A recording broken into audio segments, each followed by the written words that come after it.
Akshay, to begin with you, why shouldn't it be said now that the Delhi Chief Minister has lost the moral fibre to continue as Chief Minister? You know, when Manish Sisodia was sent to Tihar jail, I'm not talking about ED remand. Your party asked him to step down as Deputy CM. Why not the same yardstick for an Arvind Kejriwal? Preeti, whether Arvind Kejriwal remains Chief Minister or not is immaterial. Whether India remains a democracy or not is the primary question in the hearts of everybody who's watching this show. 1 month before the national election, Arvind Kejriwal is a national opposition leader. He would have campaigned across the country for Aam Aadmi Party and the India Alliance. But Narendra Modi chose to lock him up in jail without even filing a charge sheet against him. When you have so many 100 cases against BJP-related people, whether it's Praful Patel, Chhagan Bhujbal, Ajit Pawar, all of their charge sheets have been filed, but they have been completely acquitted by the BJP because now those individuals have joined the BJP. But opposition leaders are systematically being put in jail. How can we survive as a democracy if our opposition isn't allowed to even contest elections? What is the point of holding elections? Let BJP declare themselves the victors. No, Akshay, I'm going to bring in Shazia Elmi into this. Let me finish. It is an important point.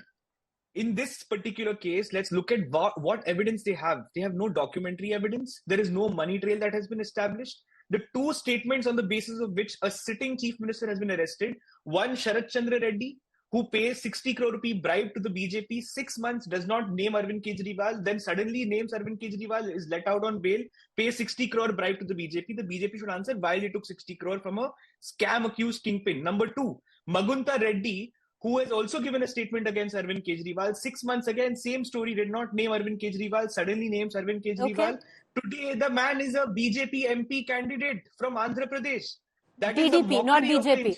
TDP, NDA, not BJP. He's an NDA. He's an NDA candidate. He's an NDA candidate. He's running for election on the face of Narendra Modi. What kind of joke are we making our institutions and our rule of law? All right, Akshay Marathi, I'm going to come back to you. Okay. All right, I'm going to come right back and I'm going to ask you the same question again.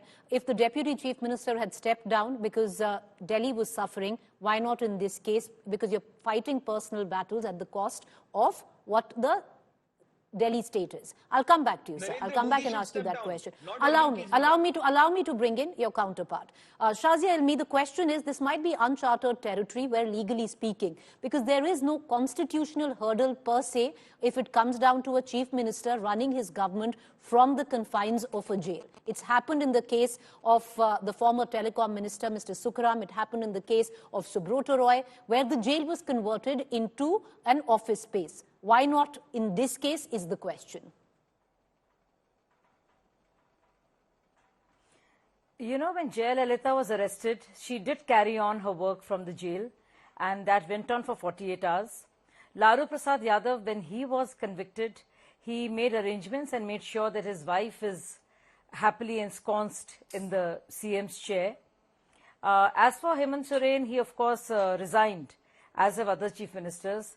Now, this man wants to run it from the jail itself, so it will be the first time in the history of independent India that a chief minister wants to carry out his rest of his tenure from the jail.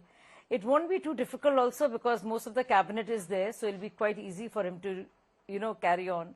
But if you hear every day as to what is happening, you realize, Preeti, how the plot has thickened.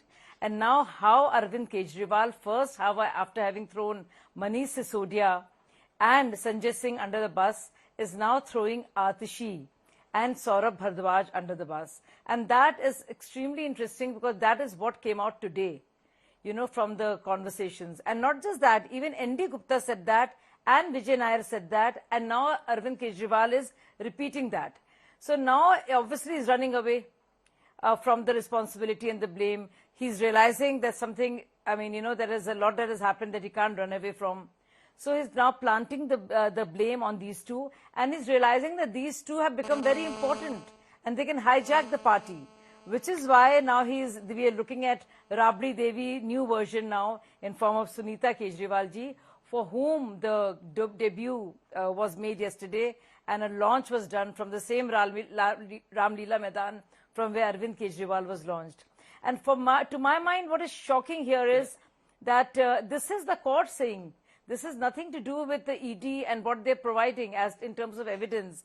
And now the court has also said that the arrestee can impact and destroy evidence, which is why he has to be in judicial custody.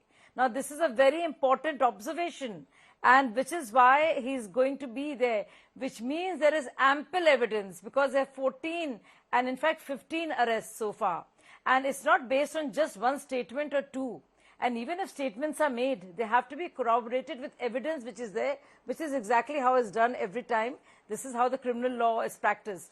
So there is enough evidence, and which is why the famous phone call that Vijay Nair made for Samir Mahindra to Arvind Kejriwal is being brought back again and again.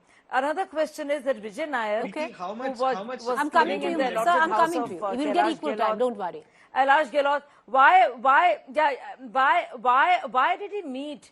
Why did he meet the co-accused 10 times and in the presence of the so-called lobby, liquor lobby?